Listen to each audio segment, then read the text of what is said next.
SEC Media Days. I saw your tweet talking about how Kalen DeBoer is handling it so far there. Alabama's in town, so let's start with Alabama. What's the vibe? Look, man, I think Kalen DeBoer, he's done everything he needs to do, and seeing him and talking to him. And it's just like at the Senior Bowl, David, when we talk to him, he's a genuine, he's just a cool dude. Like, he's really himself. And, we're going to get to the Malachi Moore interview. I talked to Tyler Booker, too, the offensive lineman for Alabama. And, watching him and listening to the way he answers questions are very professional. But you can tell he's just really being himself. He's not trying to be Nick Saban. He didn't come in here with some huge ego like, well, Nick Saban was the greatest, but I'm Kalen DeBoer. Look at what I've done. And he's doing it in his own way.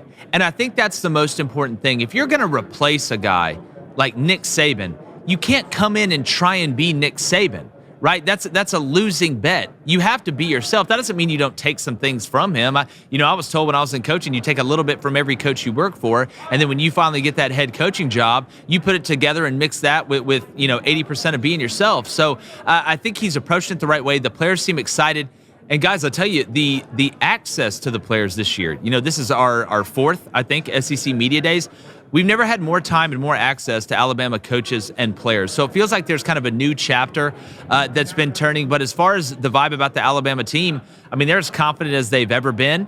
There is a little bit of nervousness and anxiety from the fan base. But all I can tell with Kalen DeBoer is they're taking this thing in stride, and he's doing it his way. And I think that's the best way to go about it. Well, we're definitely going to get to the Malachi Moore interview after we break down their schedule, but you did sit down with Tyler Booker, right? And Tyler Booker said something today. Do you know what he was saying earlier today? Something about, you were telling me about this, that he was asked if he was upset with Nick Saban not picking Alabama to be in the SEC. Oh, yeah. And he said, I always said, Coach Saban always said, don't let guys who live in their mom's basement determine how you feel. So I'm not going to let a guy who plays golf all day determine how I feel. Beautiful.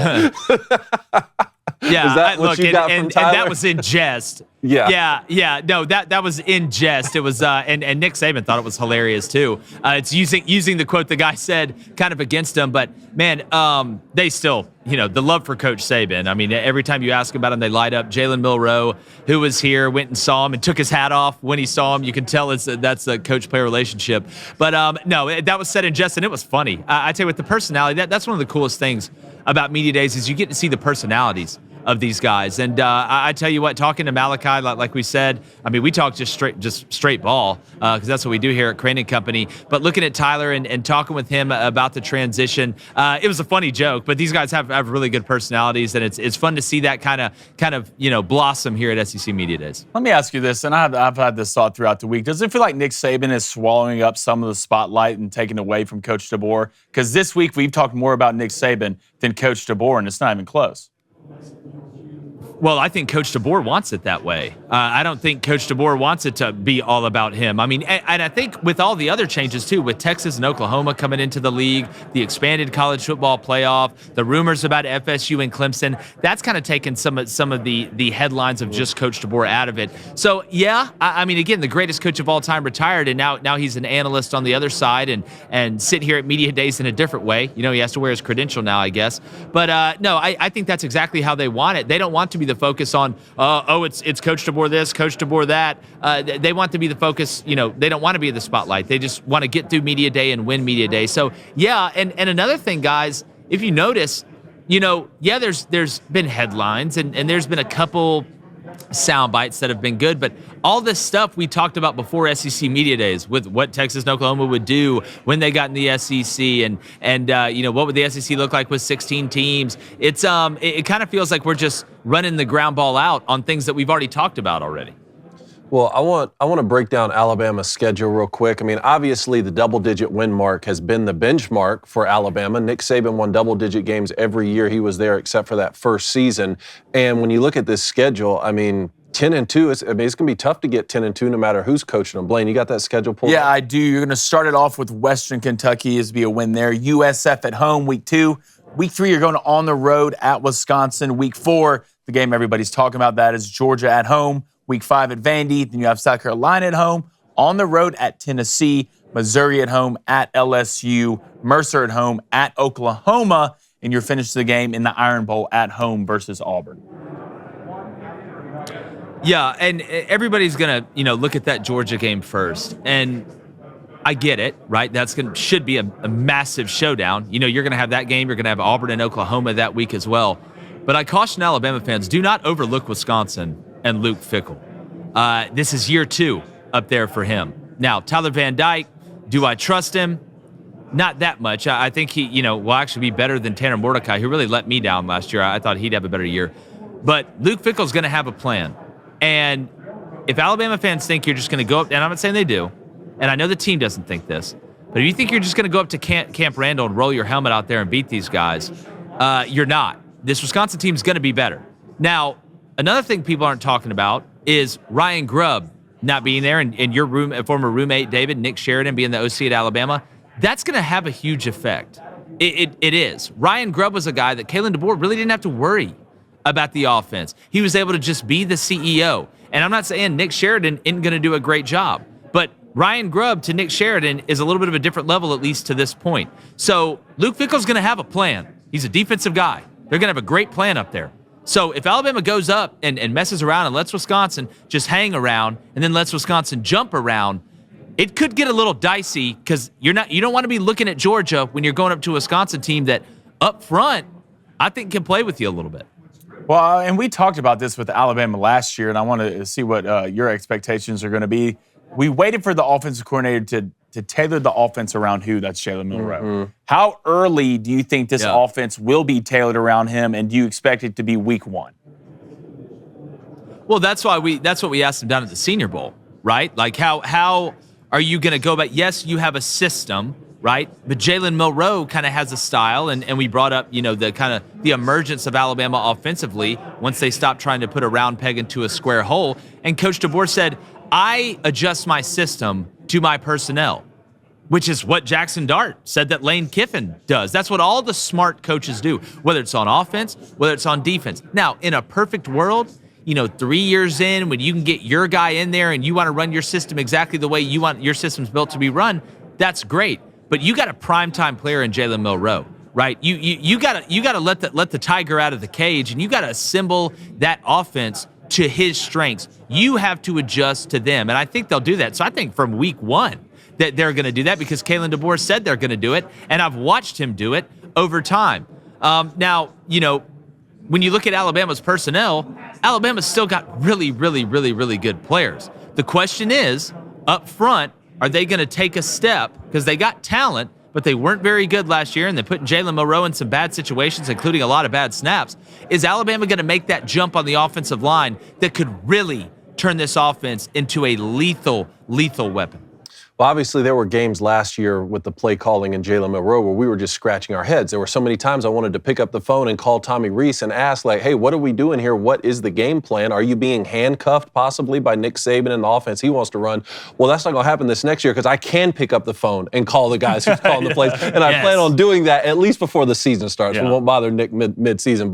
And Nick and I have already talked about, hey, what is the game plan here? Jalen Milroe's not necessarily the prototypical type of quarterback that a Kalen DeBoer type of offense wants, right? We've seen Michael Penix Jr. throw him for 9,000 yards the past 2 seasons at Washington, but he is a returning starter. He did finish 6th in the Heisman Trophy voting. That's going to add a lot of familiarity with a program where the winningest head coach of all time, Nick Saban, is leaving. But I hear everything you're saying on the Wisconsin game. Yes, Wisconsin's going to be better under Luke Fickell. That's going to be a tough football game. Wisconsin can 100% win that game, but let's just go ahead and say Alabama wins on the road, right? They start 3-0 before that first bye week. I mean, the 6 games I'm really looking at down the stretch here, Jake, obviously Georgia coming to town in Tuscaloosa are going to be one of the most anticipated college football games of the last 20 years, all right? Tennessee in Knoxville. We know what happened the last time they went to Knoxville. The goalpost ended up in the Tennessee River. Missouri at home in Tuscaloosa. Normally, you can just go ahead and put a win in that column for Alabama. This isn't a normal year. All right, we all talked about ad nauseum how good Missouri is going to be.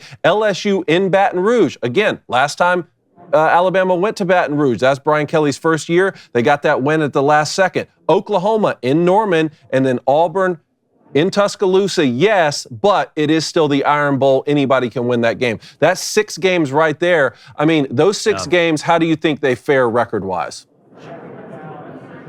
Well, when I look at the schedule overall, I'm never surprised if Alabama wins double-digit games, right? Like, especially with the personnel that they still have. But I really feel like this may be the year where they don't. And people say, oh, well, that's because, you're from Auburn. No, I've picked Alabama to win the national championship before. Auburn hasn't sent me a check yet. But look at the way the schedule falls, right? Let's say you get past Wisconsin. That Georgia game, it's 50-50. Now, we talked about Georgia the other day and said they're a little bit more deficient on the defensive line. I'm not trying to use the word weakness because they're not weak, but they're more deficient than they have been in the past on the defensive line. And I think Jalen Milroe and this Alabama run game can kind of take advantage of that to open up other things. We'll see if they can stop Georgia on the defensive side of the ball. But look when you get Tennessee at Tennessee. By that time, Nico's going to have made some mistakes, but he's going to have learned from them. He's going to be very comfortable by that point in the season. So you're going to get a Tennessee team on the road that, depending on how they start, that game is going to be crazy either way, but that Tennessee team could really be feeling it with an opportunity to get supercharged Godzilla style. And then LSU is always tough. But again, the Missouri game, right? Now, do I think Missouri can stop Alabama on offense? I don't. But I think Luther Burden and Brady Cook and some of the cats Missouri has on offense, they can score with them. And if you stay in that game long enough, you always have a chance to win it. But I think 9-3 is a very realistic, is a very based, as the kids say nowadays, and a very legitimate possibility. And that's including a win on the road at Wisconsin, which isn't guaranteed. And just not to be too long-winded here, guys, but we've said over and over again that I think Kalen DeBoer's tenure is going to be defined by the level of panic that sets in when something inevitably goes wrong, because it always does, typically, during the regular season, right? Even under Nick Saban. Let's say you go up to Wisconsin and something goes wrong, and you lose that game, or you beat Wisconsin, then you lose to Georgia. Whenever Nick Saban lost at Alabama fans could point at it and say, all right, yeah, we're panicking, because fans short for fanatical, but it's Nick Saban. He's going to fix it. And he did, because he always does. He's the greatest college football coach of all time. Kalen DeBoer hasn't built up any equity yet with that fan base. I mean, he did at Washington, but this ain't Washington. He did earlier in his career. This ain't earlier in his career. So that, to me, and that's where I think Jalen Milroe's biggest contribution and help to Kalen DeBoer, guys that may be off the field in the locker room the first time panic sets in when something goes wrong, just to calm the temperature down a little bit and, keep everybody together. Well, Blaine, the wildest part is the 9-3 that Jake's talking about is 100% possible. Oh, I talk about a new coach in that schedule right there. Mm-hmm. But what's crazy about it, and 9-3 is you're not playing for the conference championship, right?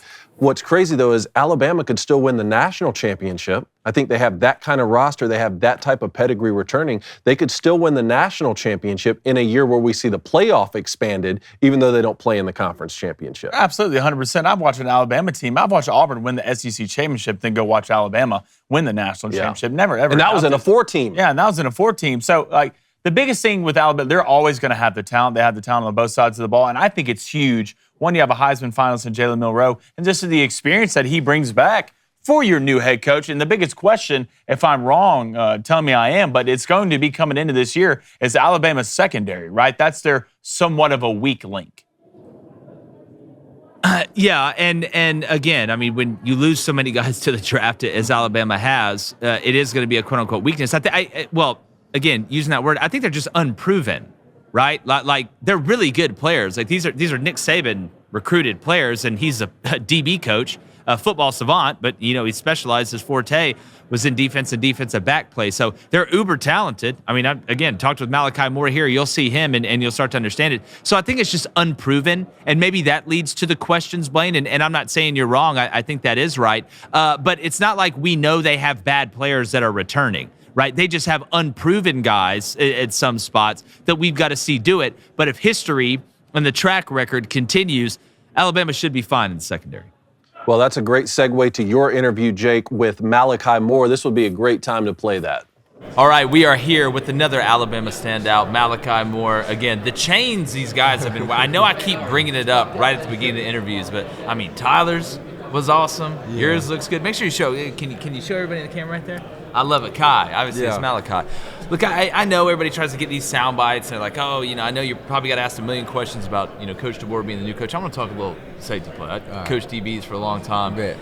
Playing safety, fun position. It is. I don't think people realize how much you get to do with that. You get to do pretty much everything. Right. You know, you can come downhill and make plays in a run game. You can play man coverage, play zone coverage. Right. You can intercept the ball and go score a touchdown. Can you just tell everybody how much fun it is playing the safety position? Yeah, playing the safety position is very fun. I think my senior year in high school, I got moved to safety from playing corner, and then this year I'm playing strong safety. Yeah. So it's really been a fun new experience of learning a new position and all the nuances of that position. Definitely. Well, you know, I want to talk a little bit about in this league in the SEC, how hard is, and again, you're as athletic as all get out, you got to be to play that position. But with the wide receivers you go against, nothing used to scare me more than you being a safety without any nickel help in front of you, and guys trying to, you know, run down the middle of you and give a two-way go. Yeah. Where have you grown moving from corner to safety? Because there are some similarities, but it's different. Yeah. The depths are way different. Where have you grown as a player as far as in the middle of the route, you know, understanding the leverage? I mean, is that what makes you be able to play at the level that you play at? Yeah, just basically based off stems of the receiver, eliminating certain routes off their stems or off their releases. So to say, if I get somebody who gives me a outside release and I'm playing in the slot on number 3, 9 times out of 10 he's not gonna come back inside if he's releasing outside from number 3. And if he was going inside of number 3, it'll be more now since it's closer to the ball. Just little bits and pieces of that, and I've been talking to a lot of veterans in the league, from Clinton Diggs to Jamal Adams, and just picking people's brain about how to play the position and just give people different perspectives. Who is and look, I know you got to be confident, obviously, to play that position, but real recognize real, right? You know the guys that you go up against, the wide receiver there. Who's the toughest guy that you've had to cover? Like in my whole college? In your whole like practice, game? All of it. Like, it ain't got it don't have to be a game. It can be on Alabama State. Who's the hardest guy you had to cover? I would say the hardest guy, I would say they tied for first. I'm going to give it to Waddle and Smitty, my freshman year coming in. You want to talk about learning? Yeah. Well, they always say you make practice harder than the game. Yes. And the game's a little bit easier. Man. I mean, Jalen Waddle and Devontae are doing big things in the league. All right, last question here with Malachi Moore. Safety, strong safety, Alabama, make sure and say that. Coach DeBoer, I asked Tyler about this, and I want to get your opinion. It seems to me that Coach DeBoer is doing this his own way, and he's been really genuine. Because it's tough to go in there. You can't try and be Nick Saban. Yeah. Right? You got to be yourself. Right. Is that kind of the impression you've got from Coach DeBoer, is that, look, I'm coming in, I know I'm replacing the GOAT, Nick Saban, but I'm going to do it my way? Yeah, that's kind of the feel I've been getting from Coach DeBoer. You know, he definitely wants to keep the tradition of Alabama going and what Coach Saban has built, and it's I would say he definitely been doing a good job being sensitive to the situation at hand, always letting us know that he's always available for us to talk to Coach Saban whenever we need to, and him kind of not like having like a closed mindset when it comes to what he's walking into, because a lot of people did come here to play for Coach Saban. A lot of people wanted to play for, you know, the greatest college football coach of all time. But Coach DeBoer has came in here and won over the team with what we're doing and his mission. And everything's the same, though, mentally, I would say, as a team. The goal is the goal, the standard is the standard. And we always talk about that. And Coach DeBoer is always about improvement. He has a thing called relentless, continuous of improvement. So being relentless and being continuous in the way we want to improve it is going to put us where we want to be. Man, well, congratulations on all the success. Stay healthy. Yes, sir. Good luck this year. We're going to be watching you. Malachi Moore at Alabama. We cover college football. He covers receivers. Make sure you subscribe. All right, that's awesome. All right, Jake, I mean, Terrion Arnold, first-round draft pick last year, corner, leaves Alabama. Kool-Aid McKinstry, second round, leaves Alabama. Caleb Downs transfers out, goes to the Buckeyes. So you got Malachi Moore there in the secondary. Now they're moving him to strong safety. But I don't get a sense that he's lost any confidence in that unit's ability to help deliver for the Crimson Tide. No, it's hard to lose confidence when you have to cover Jalen Waddle and Devontae Smith in practice. Like that's my whole thing. It's like when you've stacked all this talent, like Alabama has, you do that for attrition, right? Whether that be the NFL draft, whether that be maybe somebody getting injured, whether that be the transfer portal, like with Caleb Downs. So, I mean, Alabama's deeper than the Indian Ocean when it comes to personnel. And those guys they send out there in the secondary, on Saturdays this fall are going to be damn good football players because that's really all they have at Alabama. So that's why, again, and Blaine's right there's questions. Well, there's questions because we haven't seen a lot of these guys because they're new, but there's a reason that they got a full scholarship and now a little bit more now officially a little bit more to go to Alabama and play. What's up, YouTube? Hit that like, hit that subscribe button. Crain and Company gives you the best insights of everything, and right now is college football. Make sure to put on notifications so you see every post we put up. Thank you. Much love.